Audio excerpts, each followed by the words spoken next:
మీ పేరేంటి? వేణుకుమార్ అండి. మాది కామారెడ్డి జిల్లా.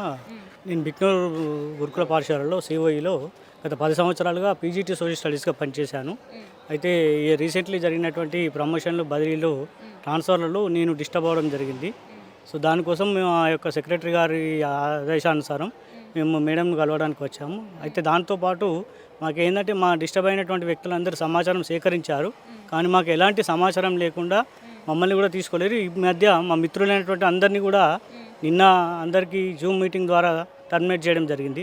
మేము కరోనా టైంలో కూడా ఎట్టి పరిస్థితుల్లో విద్యార్థులు లాస్ కావద్దనేటువంటి ఉద్దేశంతో ఇంటింటికి తిరిగి విద్యార్థులందరికీ మేము బోధన చేయడం జరిగింది. మా యొక్క సొసైటీ ఇచ్చినటువంటి ఆదేశాలను పాటిస్తూ, మా ప్రిన్సిపల్స్ వాళ్ళ ఆదేశాలను పాటిస్తూ మేము విద్యార్థులకు సరైన విద్య అందిస్తూ కరోనాను కూడా లెక్క చేయకుండా, మా ప్రాణాలను లెక్క చేయకుండా మేము చేస్తే ఈరోజు మాకు ఇట్లా ఈ పరిస్థితి తీసుకురావడం. గురుకులాలను అభివృద్ధి చేయడంలో మా యొక్క పాత్ర అనేటువంటి చాలా ముఖ్యమైనది. కానీ ఈ ప్రభుత్వం మాకు ఇలాంటి బేషరతు కండిషన్స్ పెడుతూ మమ్మల్ని తీసేస్తూ కొన్ని సంవత్సరాలుగా మేము దీనిపైన ఆధారపడితే ఈరోజు మాకు మా ఉపాధిని కోల్పోయే విధంగా చేస్తూ మాకు ఎట్లాంటి ప్రత్యామ్నాయం చూపకుండా మరి ఈ యొక్క టర్మినేషన్ అనేటువంటి చేయడం అనేటువంటిది మాకు చాలా బాధాకరమైంది. మా యొక్క కుటుంబాలు అనేటువంటివి రోడ్డున పడ్డాయి ఆల్రెడీ. కావున ప్రభుత్వం దీనిపైన తక్షణమే ఆలోచించి మా పట్ల సానుకూల నిర్ణయం తీసుకొని మమ్మల్ని అందరినీ ప్రభుత్వంలో గుర్తించి మా అందరికీ కాంట్రాక్ట్ మోడ్లో తీసుకొని మా యొక్క సర్వీసులకు, మా యొక్క సేవలకు సత్వర న్యాయం అందిస్తారని చెప్పి ఆశిస్తున్నాను. గత ప్రభుత్వం ఉన్నప్పుడు గురుకులాలను బలోపేతం చేయడానికి చాలా ఇనిషియేటివ్ తీసుకుంది. సో గత ప్రభుత్వానికి ఈ ప్రభుత్వానికి ఎట్లా ఉంది మీ పరిస్థితి? అయితే గత ప్రభుత్వంలో మేము అందించిన ఫలితాల వల్లనే ప్రభుత్వం అనేటువంటిది గురుకులాలను పెంచడం జరిగింది. 100 గురుకులాలు ఉన్నటువంటి సాంఘిక సంక్షేమ గురుకులాలు ఈరోజు 200 పైచీలకు ఉన్నాయంటే అది మా యొక్క కృషి వల్లనే, ఆ యొక్క ఫలితాల వల్లనే ఇలాంటి పూర్ణ లాంటి విద్యార్థులను తయారు చేయడానికి మేము ఎంతో కృషి చేయడం జరిగింది. కానీ ఈరోజు మన నూతన ప్రభుత్వము ప్రజాపాలన ప్రభుత్వం అనేటువంటిది ఇలాంటి వాళ్ళ ఆధీనంలో ఇలాంటి నిర్ణయాలు తీసుకోవడం బాధాకరం. తక్షణమే మన యొక్క ప్రభుత్వం తీసుకున్నటువంటి 2 లక్షల ఉద్యోగాలలో మమ్మల్ని కూడా భాగం చేస్తారని చెప్పి ఆశిస్తూ మాకు సానుకూల నిర్ణయం అందించే వరకు గుంజాయించాలని ప్రభుత్వాన్ని. ఇది ప్రజల పాలన అన్నారు కదా, ప్రజల పాలనలాగా అనిపిస్తుందా మీకు? లేదు మేడం, నియంతలాగా ఈ యొక్క నిర్ణయాలు తీసుకోవడం సరికాదు. ఎందుకంటే మేము గత కొన్ని సంవత్సరాలుగా విపత్కర పరిస్థితులలో కూడా మేము మా ప్రాణాలకు లెక్కించి పిల్లలకు న్యాయం చేయడం జరిగింది. కానీ ఈరోజు ఈ యొక్క నిర్ణయాలు అనేటువంటిది మాకు జీర్ణించుకోలేకపోతున్నాం. కావున ప్రభుత్వం తక్షణమే స్పందించి మా పట్ల సానుకూల నిర్ణయం తీసుకొని మమ్మల్ని కూడా ప్రభుత్వంలో భాగస్వాములు చేయాలని కోరుచున్నాము. దాదాపు నెల రోజులకి వెళ్ళి వీళ్ళని వాళ్ళని కలుస్తూనే ఉన్నారు. మరి ఏం చేయాలనుకుంటున్నారు?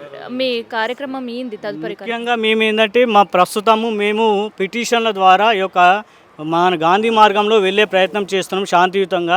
లేని పక్షంలో గవర్నమెంట్ మా పట్ల సానుకూల నిర్ణయం తీసుకోకపోతే మేము ఎలాంటి నిర్ణయమైనా తీసుకోవడానికి అవకాశం ఉంటుంది. కావున ప్రభుత్వానికి మేము విన్నవించేది ఏమనగా మా పట్ల సానుకూల నిర్ణయం తీసుకొని మమ్మల్ని అందరినీ తక్షణమే విధుల్లోకి తీసుకొని మాకు గౌరవ వేతనం కాకుండా కాంట్రాక్టు ఆదా లేక మినిమం టైం స్కేల్ను అందించాలని చెప్పి మేము ప్రభుత్వాన్ని కోరుచున్నాం. మీకు ఒక న్యాయమైన డిమాండ్లు చాలామంది కూడా 15, 17, 20 సంవత్సరాల నుంచి పనిచేస్తున్నామంటున్నారు. ఒక పక్క టర్మినేషన్, ఇంకోవైపు మీరు అందరినీ వెళ్ళి కలుస్తున్నారు. ఇట్లే ఉండబోతుందా? అసలుకి ఏం చేయబోతున్నారు? భవిష్యత్ కార్యాచరణ ఏంటంటే? భవిష్యత్ కార్యాచరణ ఏం లేదు మేడం. ఈరోజు లాస్ట్గా ఫైనల్గా మేము ఒక డిసిషన్కి వచ్చాము. ఈరోజు మా కార్యదర్శి గారు సరైనటువంటి నిర్ణయం తీసుకోకపోతే ఒకవేళ మేము రేపు టీచర్స్ డేని అన్ని యూనియన్ సంఘాలతో కలిసాము, అందరికీ మాట్లాడడం జరిగింది. టీచర్స్ డేకి మాకు ఇచ్చేటటువంటి గిఫ్ట్ ఇదే అని తెలిసిపోయింది. కాబట్టి ఒకవేళ అందరిని విధుల్లోకి వెంటనే తీసుకోకపోయినట్లయితే, లేకపోతే స్పష్టమైన హామీ ఇవ్వకపోతే రేపు ఖచ్చితంగా ప్రజాభవన్ను ముట్టడిస్తాం, డిఎస్ఎస్ భవన్ను ముట్టడిస్తాం. వేలాదిగా ఇక్కడ వచ్చి మా మిత్రులు ఇంకా గట్టిగా చెప్తున్నారు, సార్ మీరు చెప్పండి, మేము తెలంగాణ తరహాలో ఆత్మహత్యలకు సైతం మేము వెనకాడము, ఈ ప్రభుత్వం మనల్ని మొత్తానికి మోసం చేస్తుంది. బట్టి విక్రమార్క గారు ప్రజెంట్ సీఎం రేవంత్ రెడ్డి గారు చెప్పారు, మీకు అందరికీ ఖచ్చితంగా మేము న్యాయం చేస్తాం, మీకు సమాన పనికి సమాన వేతనం ఇస్తామన్నారు.